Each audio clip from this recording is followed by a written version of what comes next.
희귀한 예술 서적 한 권, 그리고 정교하게 포장된 그 상자가 박서준의 완벽했던 세상을 산산조각 냈습니다. 잠시 후 그 책 속에 숨겨져 있던 작은 메모 한 장이 어떻게 거짓으로 쌓아 올린 결혼 생활의 민낯을 드러내게 했는지 확인하게 되실 겁니다. 이 비밀이 얼마나 거대한지 아마 믿기 힘드실 겁니다.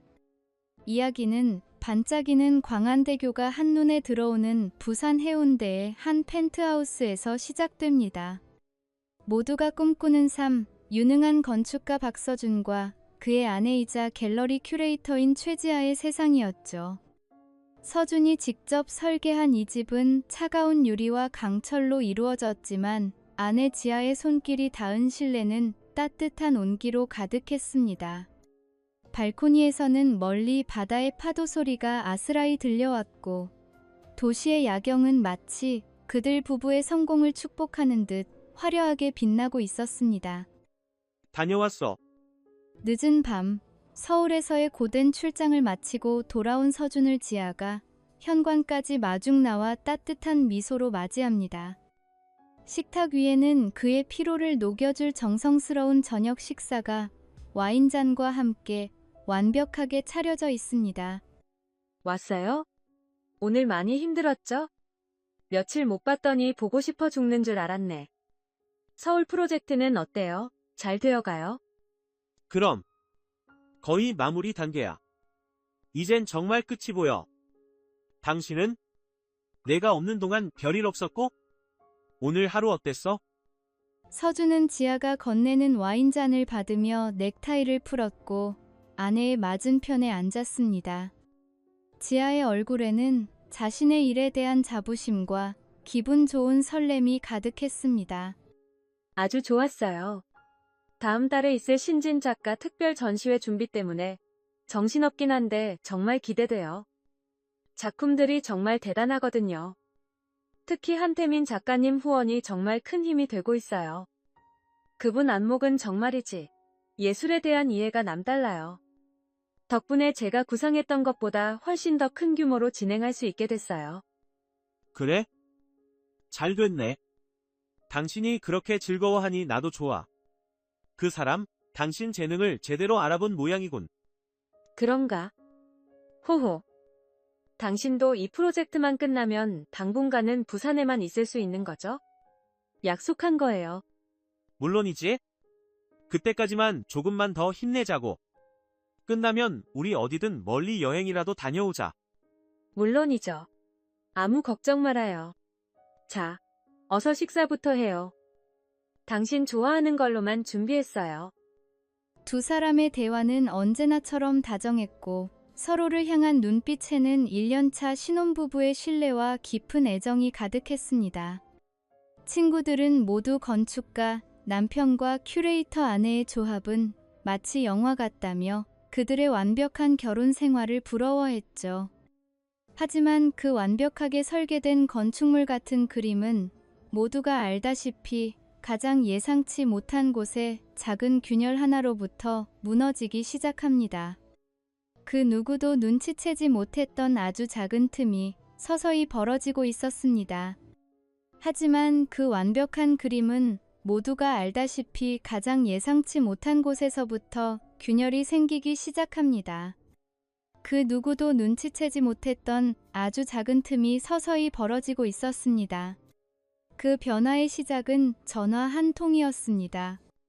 서울 출장 중이던 서준의 휴대전화가 울렸고 화면에는 아내 지아의 이름이 떠 있었습니다.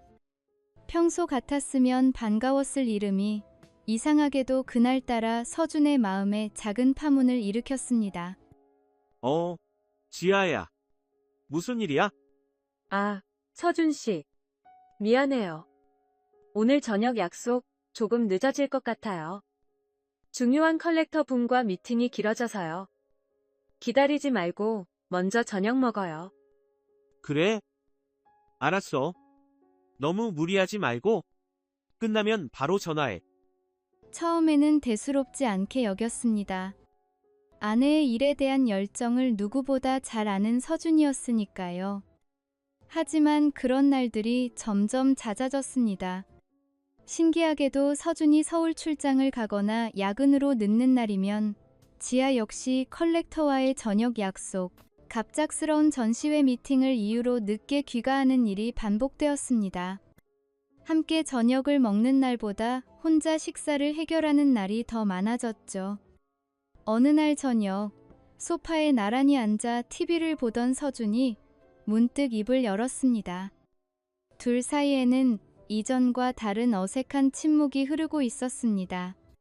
요즘 많이 바쁜가 봐. 얼굴 보기가 힘드네. 당신 좋아하는 영화 새로 나왔던데 주말에 보러 갈까? 네? 아, 네. 좀. 전시회가 코앞이라.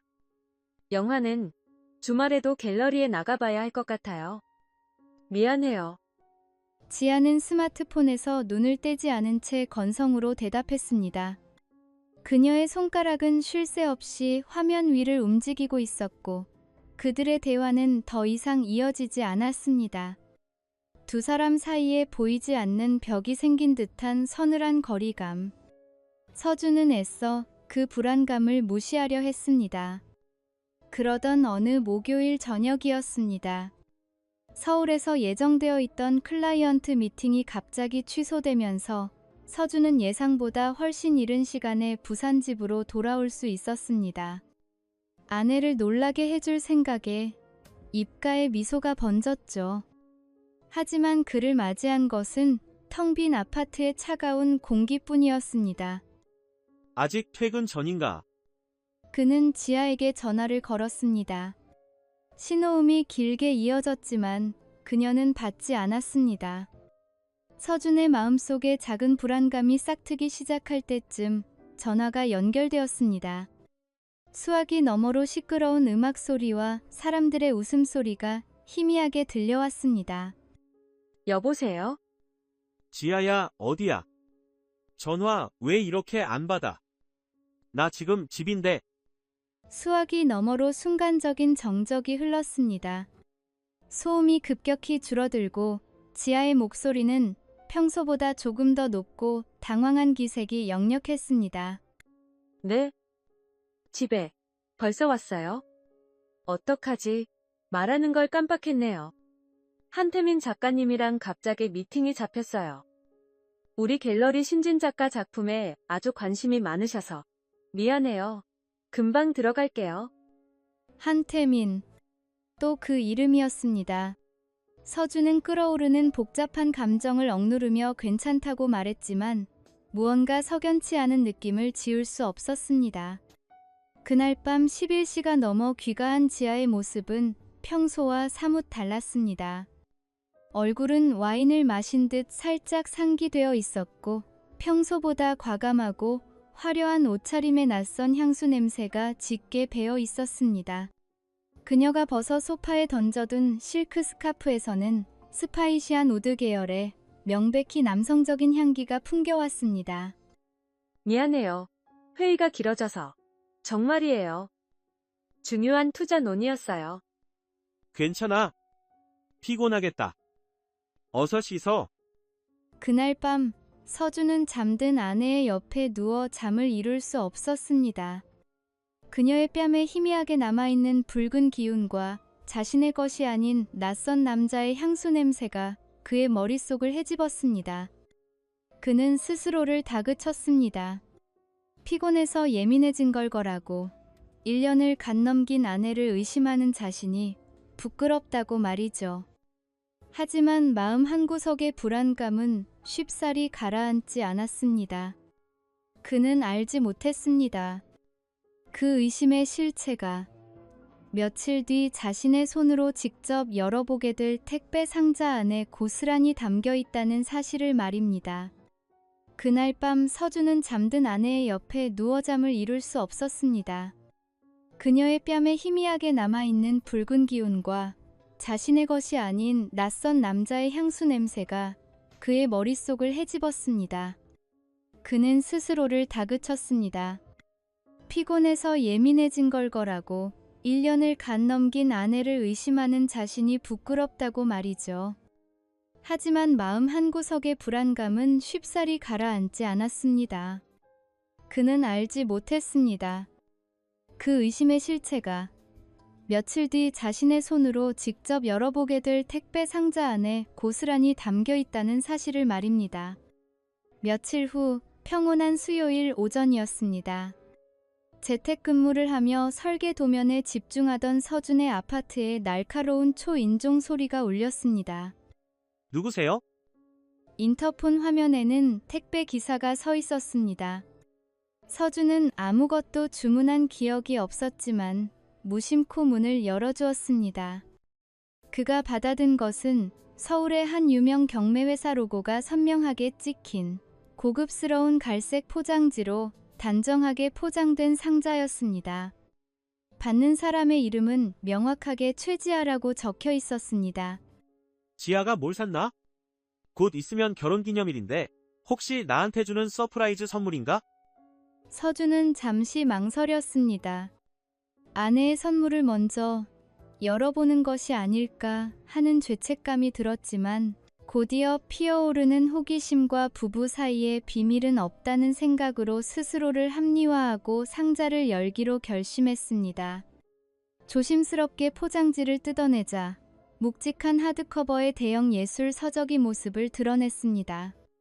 서준도 잘 아는 지아가 몇 달 전 잡지를 보며 구하기가 하늘의 별 따기라며 아쉬워했던 바로 그 추상화가의 한정판 작품집이었습니다.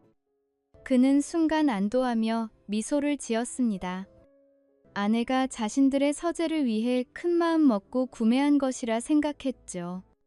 책을 들어 올려 묵직한 무게감을 느끼며 첫 페이지를 넘기려던 순간 두꺼운 종이 책갈피처럼 보이는 작은 카드 한 장이 차가운 대리석 바닥 위로 소리 없이 툭 떨어졌습니다. 이게 뭐지? 서준은 무심코 카드를 집어들었습니다. 고급스러운 질감의 카드 앞면에는 아무것도 적혀 있지 않았습니다. 그가 카드를 뒤집는 순간 그의 세상은 멈춰섰습니다. 부드러우면서도 힘있는 필기체로 짙은 파란색 잉크로 적힌 짧은 문장이 그의 눈을 파고들었습니다. 우리가 함께한 순간들을 위해 J. H 심장이 철렁 내려앉는다는 것이 어떤 느낌인지 서준은 그 순간 처음으로 깨달았습니다. 온몸의 피가 차갑게 식는 것 같았습니다. J는 분명 지아였습니다. 그렇다면 H는 그의 머릿속에 안개처럼 떠다니던 그 이름, 지난밤 아내의 변명 속에 등장했던 바로 그 이름, 한태민이 섬광처럼 선명하게 떠올랐습니다. 의심이 확신으로 변하는 것은 한순간이었습니다. 그는 떨리는 손으로 휴대전화를 들고 지아에게 전화를 걸었습니다. 목소리가 떨리지 않도록 몇 번이나 심호흡을 해야만 했습니다. 여보세요. 서준 씨. 지아. 일하는 중이야? 방금 집에 서울 경매회사에서 택배가 왔는데 당신 이름으로. 수화기 너머로 짧은 침묵이 흘렀습니다. 서준은 자신의 심장 소리가 전화기 너머까지 들릴 것 같다고 생각했습니다. 이윽고 들려온 지아의 목소리는 애써 태연한 척했지만 미세하게 떨리고 있었습니다. 아, 그거요? 네, 맞아요. 아마 제가 주문한 책일 거예요. 그냥 다음 전시회 때 업무에 참고하려고 산 거예요. 별거 아니에요. 그래? 그런데 책 안에 메시지 카드가 하나 들어있던데. 필체가 아주 좋더군. H라는 사람한테서 온. 다시 한번 침묵이 흘렀습니다. 이번에는 더 길고 무거운 모든 것을 자백하는 듯한 침묵이었습니다. 네? 카드요? 그럴 리가. 아마 경매회사 쪽에서 실수했나 봐요. 다른 사람 물건이랑 섞였나 보죠. 네, 그런가 봐요. 전혀 신경 쓸 거 없어요. 실수라고? 네. 그럼요. 당연하죠. 제가 이따 퇴근하고 확인해 볼게요. 지금은 좀 바빠서 이만 끊을게요. 서준은 대답할 틈도 없이 끊어진 전화를 멍하니 바라보았습니다. 그녀의 어설픈 변명과 다급한 목소리는 오히려 모든 것이 사실임을 증명해주고 있었습니다. 그는 손에 쥔 작은 카드를 구겨쥐었습니다. 종이의 날카로운 모서리가 손바닥을 파고드는 아픔이 느껴졌지만 심장이 찢어지는 고통에 비하면 아무것도 아니었습니다. 그가 직접 설계하고 아내와 함께 행복한 미래를 그리며 채워나간 완벽한 공간은 순식간에 차갑고 낯선 감옥이 되어버렸습니다. 벽에 걸린 행복한 표정의 웨딩 사진이 그를 조롱하는 것 같았습니다. 배신감과 분노가 그의 온몸을 휘감았습니다. 하지만 그는 무너지지 않았습니다. 뜨거운 분노는 곧 차가운 이성으로 바뀌었고 그는 알아야만 했습니다. 이 끔찍한 진실의 끝에 무엇이 있는지 자신의 눈으로 직접 확인해야만 했습니다. 서준은 대답할 틈도 없이 끊어진 전화를 멍하니 바라보았습니다. 그녀의 어설픈 변명은 오히려 모든 것이 사실임을 증명해주고 있었습니다. 그는 손에 쥔 작은 카드를 구겨 쥐었습니다. 종이가 찢어질 듯한 아픔이 그의 손바닥을 파고들었지만 심장이 찢어지는 고통에 비하면 아무것도 아니었습니다.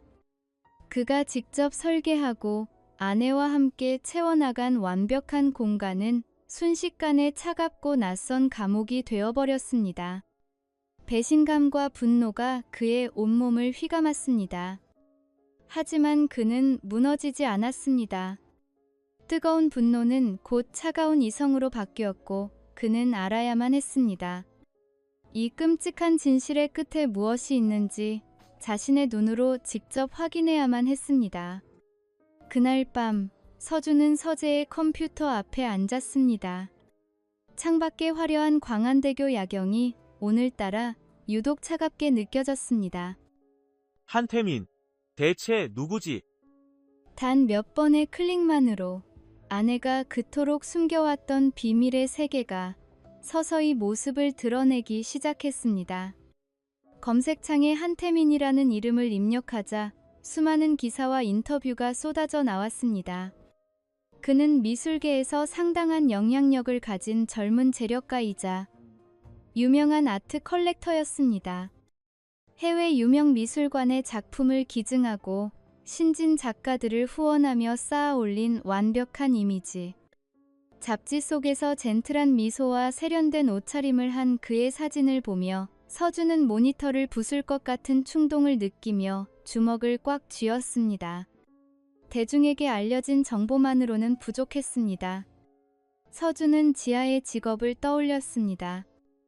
큐레이터, 갤러리, 그리고 컬렉터. 그들의 연결고리는 분명 그 안에 있을 터였습니다. 그는 지하가 회원으로 활동하는 몇몇 비공개 온라인 아트 포럼에 접속했습니다. 지하의 아이디와 그녀가 늘 사용하던 비밀번호를 입력하자 그들의 사적인 공간이 눈앞에 펼쳐졌습니다. 몇 시간 동안 의미 없는 전시회 후기와 작품평들을 스크롤하며 내려가던 그의 눈에 익숙한 프로필 사진이 들어왔습니다. 지하였습니다. 그리고 그의 심장을 멈추게 한 게시물을 발견했습니다. 이건 몇 주 전에 작성된 게시물이었습니다. 푸른 바다가 보이는 카페 창가에 놓인 커피잔 2개의 사진과 함께 짧은 글이 적혀 있었습니다. 영감으로 가득했던 기장에서의 오후. 멋진 대화를 나눠주신 H 덕분에 기장. 그곳은 언젠가 함께 가자고, 서준이 바쁜 프로젝트만 끝나면 꼭 같이 가자고 몇 번이나 약속했던 곳이었습니다. 아내는 다른 남자와 그곳에서 영감으로 가득한 오후를 보내고 있었던 겁니다. 서준은 심장이 조여 오는 고통을 느꼈습니다. 함께 나누기로 했던 약속과 추억의 공간이 다른 남자로 인해 더럽혀졌다는 생각에 참을 수 없는 모멸감이 밀려왔습니다. 감정에만 매달릴 수는 없었습니다. 그는 더 확실하고 더 차가운 증거가 필요했습니다. 그는 공동명의로 된 신용카드사의 웹사이트에 접속했습니다. 지난 3개월간의 카드 사용 내역을 내려받아 엑셀 파일로 정리하기 시작했습니다. 마트, 백화점, 레스토랑, 수백 개의 평범한 지출 내역들 사이에서 그의 눈을 사로잡는 이상한 패턴이 발견되었습니다. 마린시티, 부티크 호텔, 배실, 이게 대체. 낯선 이름의 호텔에서 평일 오후 2시에서 5시 사이에 반복적으로 결제된 대실 요금이 여러 건 발견되었습니다. 그는 떨리는 손으로 자신의 업무용 캘린더를 열어 결제된 날짜들을 하나씩 대조하기 시작했습니다. 9월 12일, 그는 서울에서 밤샘 프레젠테이션을 하고 있었습니다. 카드 결제 시각은 오후 3시 15분. 9월 28일, 그는 중요한 계약을 위해 KTX에 몸을 싣고 있었죠. 결제 시각 오후 4시. 10월 10일, 미국 클라이언트와의 화상회의로 새벽까지 사무실에 남아있던 날이었습니다. 결제 시각 오후 2시 40분. 모든 날짜가 소름 끼치도록 정확하게 그가 부산을 비웠던 날들과 일치했습니다. 이것은 더 이상 우연이나 오해가 아니었습니다. 그의 부재를 틈타 치밀하게 계획된 배신이었습니다. 그랬구나. 내가 없던 날들만 골라서 나를 완벽하게 속이고. 고통은 분노로, 분노는 차가운 결심으로 바뀌었습니다. 그는 프린터 전원을 켰습니다. 지하의 게시물, 한태민의 신상정보, 그리고 호텔 결제 내역이 담긴 신용카드 명세서가 차례차례 인쇄되어 나왔습니다. 칠흑 같은 정적 속에서 프린터가 증거들을 뱉어내는 기계음만이 서재를 가득 메웠습니다. 한 장 한 장 쌓이는 증거들은 그의 결혼 생활에 대한 사망 선고나 다름없었습니다. 하지만 이걸로는 부족했습니다. 이 간접적인 증거들만으로는 그녀가 또 다른 거짓말로 능숙하게 빠져나갈지도 모릅니다. 그는 두 눈으로 직접 확인해야만 했습니다. 되돌릴 수 없는 명백한 증거가 필요했습니다. 서준은 검색창에 두 단어를 입력했습니다. 사설 탐정. 수많은 업체 목록을 훑어내리던 그의 손가락이 가장 후기가 좋고 신뢰해 보이는 한 업체의 번호 위에서 멈췄습니다.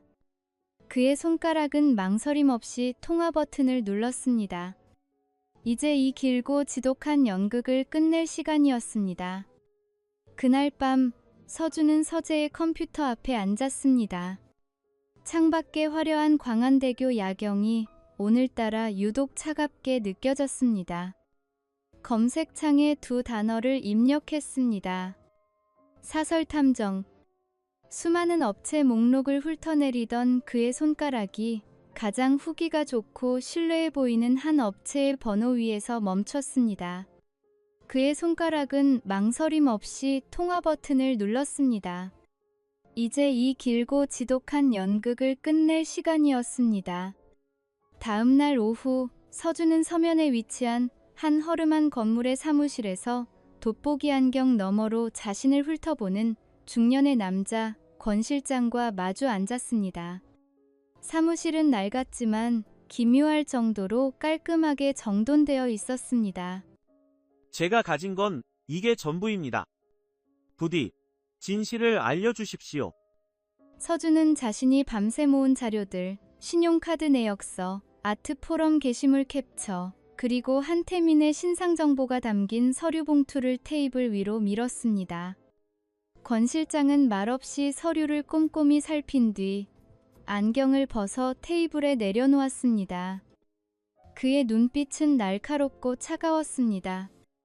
박 선생님, 이런 사건 맞다 보면 감이라는 게 생깁니다. 제가 보기에 이건 단순한 의심으로 끝나지 않을 것 같습니다. 정황 증거는 충분하지만 법정까지 생각하신다면 이것만으로는 부족합니다.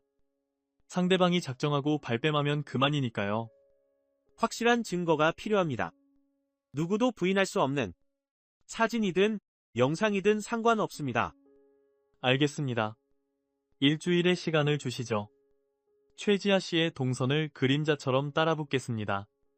그리고 약속한 시간보다 훨씬 이른 사흘 뒤 권 실장에게서 전화가 걸려왔습니다. 그의 목소리는 감정이 배제된 채 사실만을 전달하고 있었습니다. 박 선생님, 사무실로 오시죠. 보고서가 나왔습니다. 그리고 마음 단단히 먹고 오시는 게 좋겠습니다.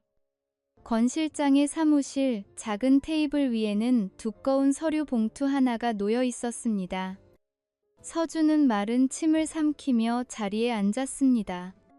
지난 사흘간 그는 매일 지옥을 오갔습니다.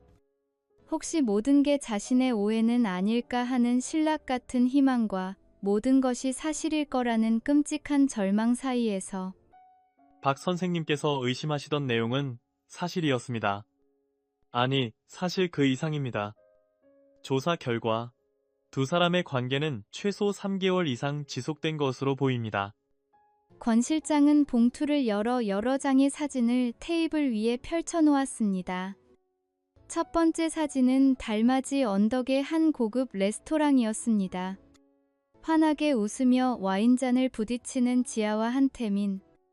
지아는 서준이 그녀의 생일에 선물했던 실크 원피스를 입고 있었습니다. 그가 사랑했던 아내의 미소가 다른 남자를 향해 있었습니다. 다음 사진은 해운대 해변이었습니다.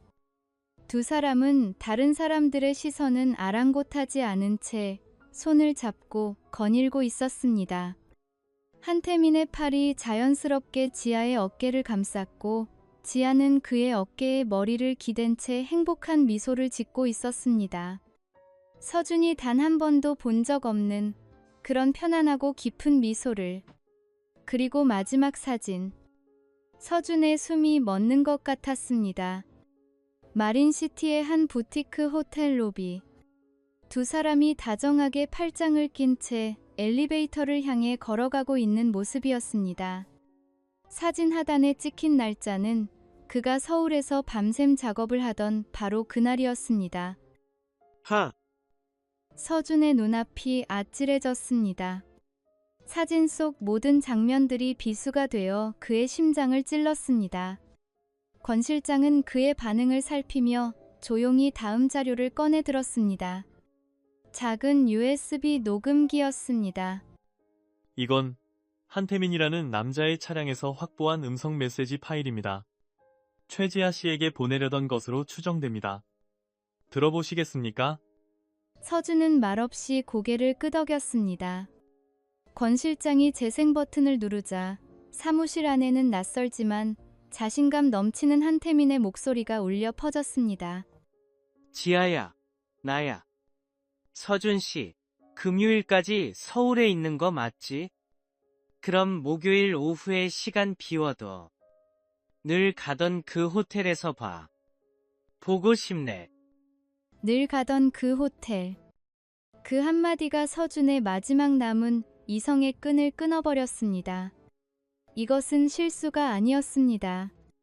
충동적인 일탈도 아니었습니다. 그의 부재를 이용한 명백하고 계획적인 기만이었습니다. 그는 더 이상 울지 않았습니다. 눈물조차 나오지 않았습니다. 대신 온몸의 감각이 마비되는 듯한 텅 빈 공허함과 섬뜩한 냉기만이 온몸을 감쌌습니다. 그는 말없이 지갑을 열어 약속된 수임료보다 2배의 현금을 꺼내 권 실장에게 건넸습니다. 박 선생님, 이 돈은 계약된 금액 이상입니다. 수고하셨습니다. 이걸로 충분합니다.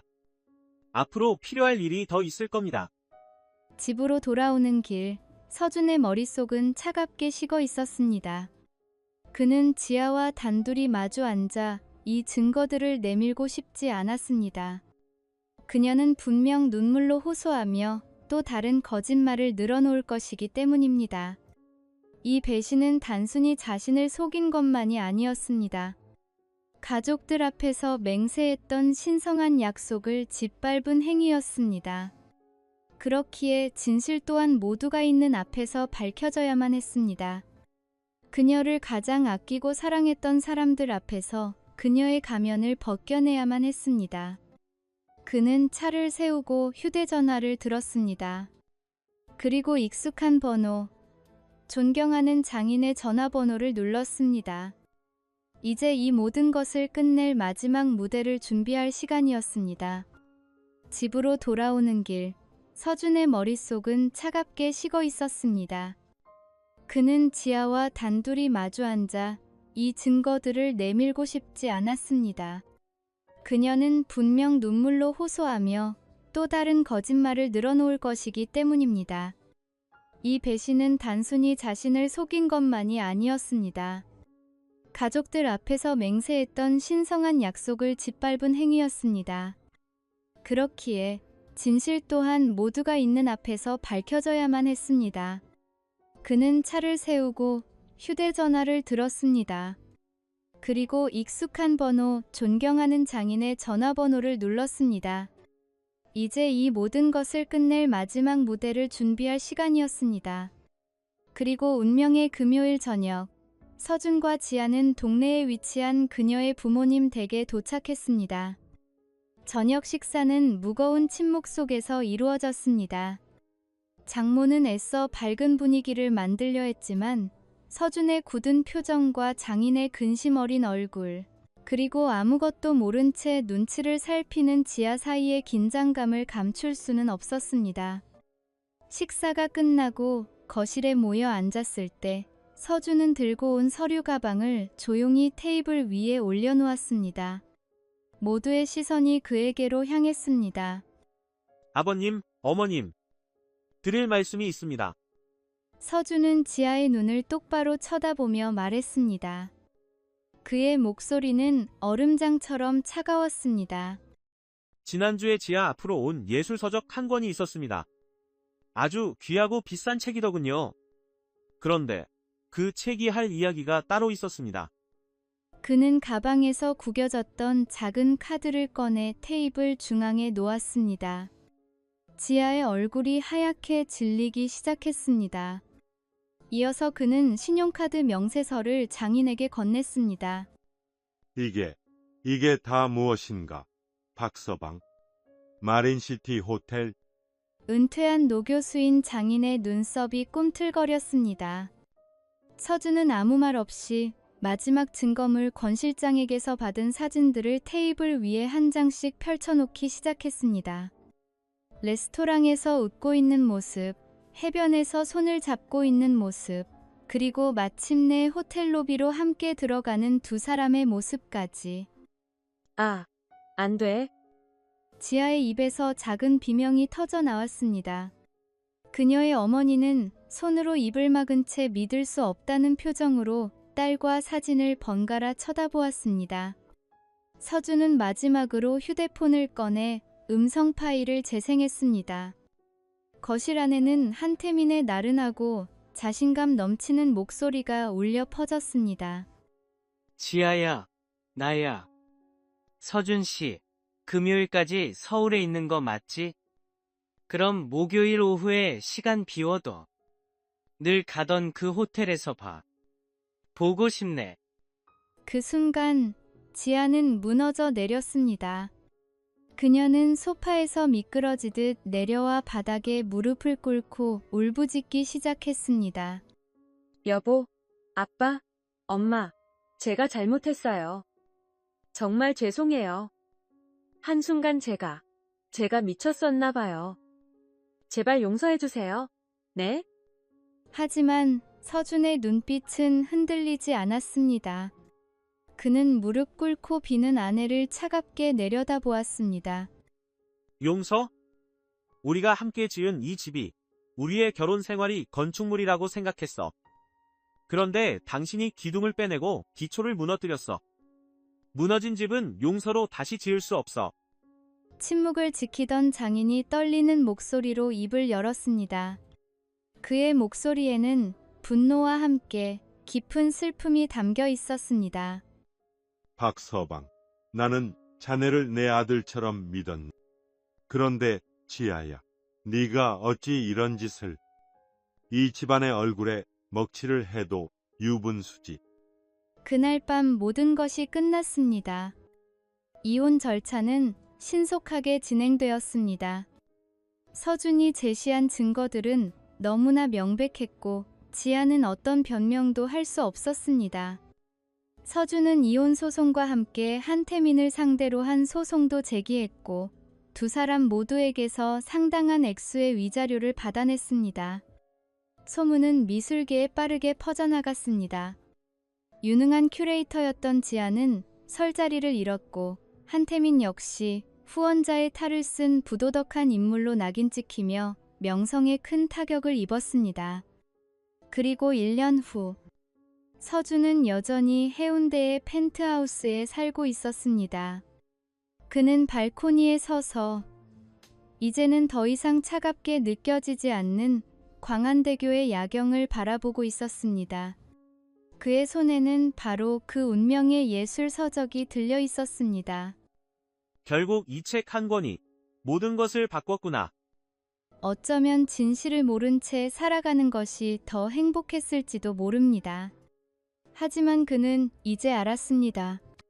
거짓된 행복 위에 지어진 성은 언젠가 반드시 무너진다는 것을. 때로는 가장 고통스러운 진실이 우리를 진정한 자유로 이끄는 유일한 길이 되기도 합니다. 문 앞에 배달된 작은 상자 하나가 한 가정을 무너뜨렸지만 그 덕분에 서준은 더 큰 상처를 입기 전에 진실을 마주할 수 있었습니다. 그리고 이제 그에게는 거짓 없는 새로운 인생이 기다리고 있었습니다.